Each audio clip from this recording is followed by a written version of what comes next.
Hey guys, this is Frozen Things Studios here, and welcome back to another movie review. And today, I am going to be doing a review on X Men. So, X Men is the very first installment in the Fox X Men universe, the long running of franchise, and it came out in the year 2000 and is directed by Bryan Singer, who's known to direct a vast majority of the X Men films.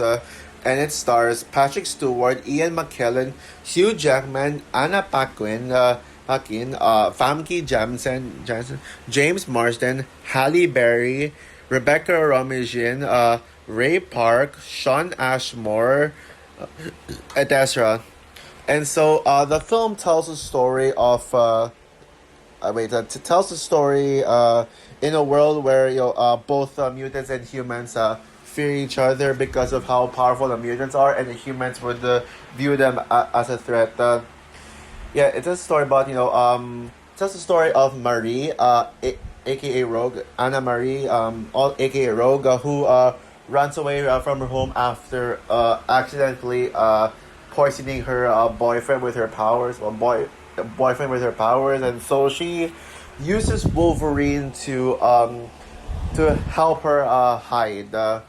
And so both Rogue and Wolverine end up are taken by a group of X Men characters taken, and they are taken to the School of Gifted Youngsters, which is run by Professor X, where pretty much Professor X must study both Wolverine and Rogue and so as they're both being studied, they encounter a threat where Magneto and his Magneto and the and his arm in his team, the Brotherhood of Evil.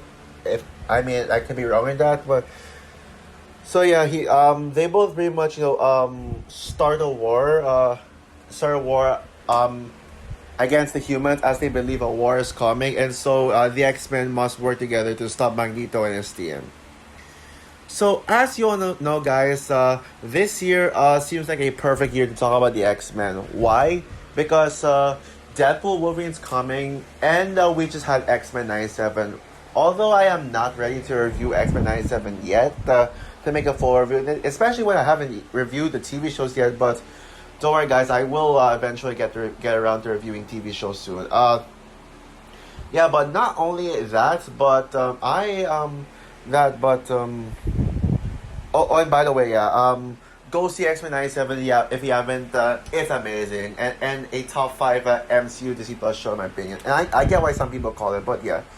So yeah, not only are we getting Deadpool Wolverine coming, but we just had X Men '97. So in honor of both of that, I am going to be reviewing all the X Men films in between both releases. So basically in honor of X Men '97's release, despite being after and leading up to Deadpool Wolverine. So in case you guys haven't seen my community post on my plans for how I will review the X Men films, well, I decided to start now technically because I wanted to take a little more time. I don't want to just review them straightforward, like one day at a time. I want to take my time and review certain eras of the X Men. So here's how it's gonna go. End of May, which is now, like towards the end of May, I will review the OG trilogy. This, X2, and X Men: The Last Stand. In June, I will review the prequels: First Class, Days of Future Past, Apocalypse, Dark Phoenix, and I will include the New Mutants too. And then in July, as the month where Deadpool Wolverine releases, I will review both the Wolverine and Deadpool solo movies. So X-Men Origins Wolverine, the Wolverine 2013, and Logan, and then Deadpool and Deadpool 2 last. So yeah, that's how it's gonna work. So yeah, now, as for my personal feelings towards the X-Men franchise, now, when it comes to the X-Men lore, I'm actually a fan of X-Men. I actually really like them. Are they as good as the Avengers? No, but I think they're really good. They're just great characters, and I did read the X-Men comics. I like them a lot. I really like these characters. I like and how ambitious they are, especially with the kinds of heroes that they are. and the good versus evil. Like it's kind of like Star Wars, but for like superheroes. In some ways, characters turn into the characters turn into the dark side. Good characters turn evil, and evil characters turn good. Yeah, that's what X-Men basically is. And I like the Fox X-Men universe. Sure, it's no MCU, but I like it. Yes, there are definitely some misses, some atrocious ones. But yeah, I thought it would be a good time for me to actually give it a rewatch. I haven't revisited these films in a while, so I feel like I may have to see this film with a new perspective. I might have a new perspective upon revisiting some of these films. So I might just say like some of them I will have to like change my perspective on them. So yeah, and with this original trilogy, I haven't really revisited them in a while. Honestly, I have thought about them at times, particularly X2 and X Men Last Stand. I've thought about them, but I haven't really revisited them. This one, however, the first one, I didn't really remember much from it, honestly. And so yeah, I rewatched this with a fresh new mind, and it kind of felt like I saw this for the first time. And yeah, now, after revisiting X Men, what do I think of this film? It's good. It's solid, I guess. However, I gotta admit, I don't love this movie. I think I like this movie a lot more back then, but now looking at it from a different standpoint, and from the kind of critic I've become, yeah, this movie is not that good. It's good, but it's not that good. And for a start to this really big franchise, in fact, I'd argue this is probably Fox's biggest franchise yet. I mean, I'm not counting Avatar since Avatar is only one movie under Fox, and then all the sequels are under Disney. But yeah, this is arguably their most profitable franchise yet. So yeah, now yeah, as this film being the start of a big universe, it was noticeable that there were things missing from it, which is why I can't really call this a great film. And honestly, I feel like I should talk about its flaws first. Some of the problems I have. I will say though, I guess it is easier to appreciate this film for what it is now because of how much the X Men has grown on people, and how much this universe has expanded. But looking at this film on its own, it feels like there's a lot of things missing from it. For a film that's supposed to establish this world and characters, it feels so standard and safe. My biggest problem with the film is that it is way too short. This is a goddamn team movie. And when it's a team movie, you're supposed to establish multiple characters, and these X-Men characters, there are a lot of characters.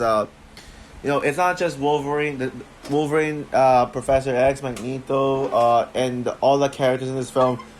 Jean Grey, Cyclops, all those characters, Mystique, Storm. There's a lot more characters in them, and I do know that this movie did only bring in the most well known X-Men characters, but it still kind of felt standard. I do think this film should have been a hell lot longer. It's only an hour and 45 minutes, heck, an hour and 35 minutes without credits. And so as a result, it kind of feels a little bit rushed and underdeveloped for a lot of these characters. So, yeah, in my opinion, yeah. Now, what else is there? Also, I will say this movie is a tad bit outdated. I mean, I'm not saying everything about this film is outdated. And I understand that this film came out in the 2000s, and I mean the early 2000s, the first year of the 2000s. So things do feel outdated and stuff. But when it comes to this film right here, yeah, a lot of things did not age well for me. Particularly the action scenes. There is only 2 action in this one, maybe 3 if you count technically 2 action scenes, and both of them are not great. They're fine on their own. I would say, I guess these action scenes are fine. they're not bad, but they're just noticeably outdated. But especially the final battle on Statue of Liberty. The action scene on the subway train is also not is okay. I guess it's fine. Particularly with the Wolverine Rogue versus Magneto on the train. Yeah, that was actually pretty cool. I'm not gonna lie. And yeah, I think everyone else already mentioned how outdated these action scenes are, so I'm not gonna go through them like that much. But regardless of its problems, I did enjoy this movie for what it is. What I enjoyed most about this film were the performances from its iconic castings. Yeah, there are a lot that I would say are iconic. Hugh Jackman as Wolverine, Patrick Stewart as Professor X, Ian McKellen as Magneto, and Halle Berry as Storm. And also, as well as the chemistry between said characters. Well, besides Magneto, because he's not an X-Men. Them, Rogue, Jean, and Cyclops. Sure, a lot of these characters don't get a lot of development. I mean, Storm, Jean, and Cyclops particularly, they don't really get a lot of character development. But I can easily forgive that because I was still invested in these characters regardless. And so I think usually I would like to see character development, but when I do actually care about these characters and I remember them, then it's forgivable if they don't have a lot to do to shine. The characters who do shine the most here are Wolverine, Rogue, Charles, and Magneto. The rivalry between Charles and Magneto, I mean, it really sets up for something big, and it's like it leaves audiences wanting to know more on why Charles and Magneto are enemies, so why they hate each other, and yeah, but even though not much is answering this one, I think it is still still a very good rivalry. But my personal favorite aspect of this film is the chemistry between Wolverine and Rogue. They are literally the duo I never knew I needed, and it just works so well seeing it together from the beginning when Rogue ran to Wolverine to use him to hide from society, and them just going inside the school together, and then ending with like Wolverine needing to protect Rogue. Yeah, it's just their chemistry is so good. It's almost like a father and daughter kind of chemistry in a way. And Rogue is one of my X-Men crushes. I didn't even have a crush on Rogue back then. I don't know why, but now I think Rogue is one of my X-Men crushes, and she's certainly one of my favorite X-Men characters, and my personal favorite character in this movie. I'm not sure I'm not quite sure who my favorite Fox X-Men character is yet. I need to debate on that, but when it comes to the overall X-Men lore and comics, my personal favorite character in them would be Jean Grey.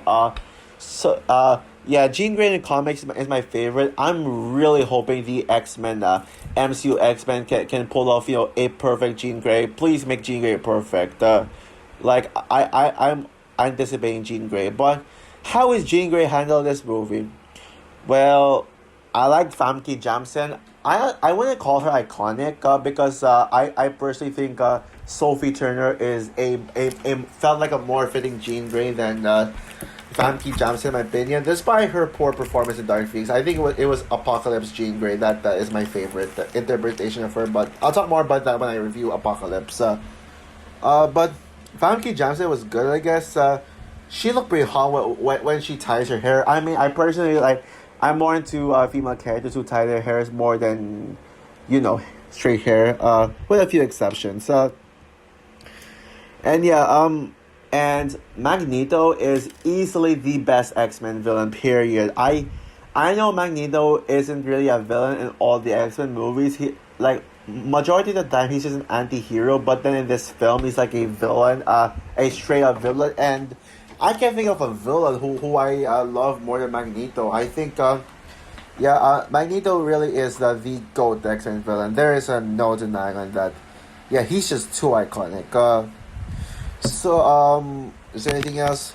Also, I want to give one minor nitpick. a few nitpicks as well. James Marsden as Cyclops is not the best casting choice. He's okay, I guess. He's nothing like he's certainly nowhere near as bad as Fred O'Hare in Hop. Ugh, but I think I would have casted someone better, and I think Ty Sheridan is a far superior Cyclops than James Marsden. And also, like, probably one thing I massively dislike about this film is the fact that they had the audacity to dismiss, to talk trash about the yellow spandex like that. Yeah, they made the Wolverine. They did not give Wolverine the comic accurate yellow suit. In fact, we never got that until Deadpool Wolverine.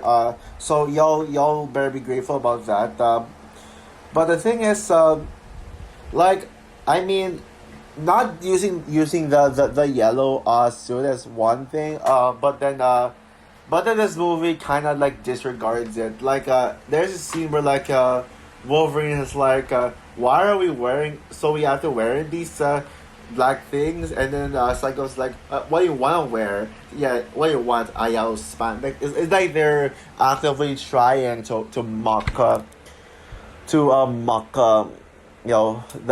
comic accurate Wolverine. And then in X-Men 97, there was a scene where Wolverine is like where Wolverine is like complaining about a black leather jacket, and then Cyclops is like, what do you want?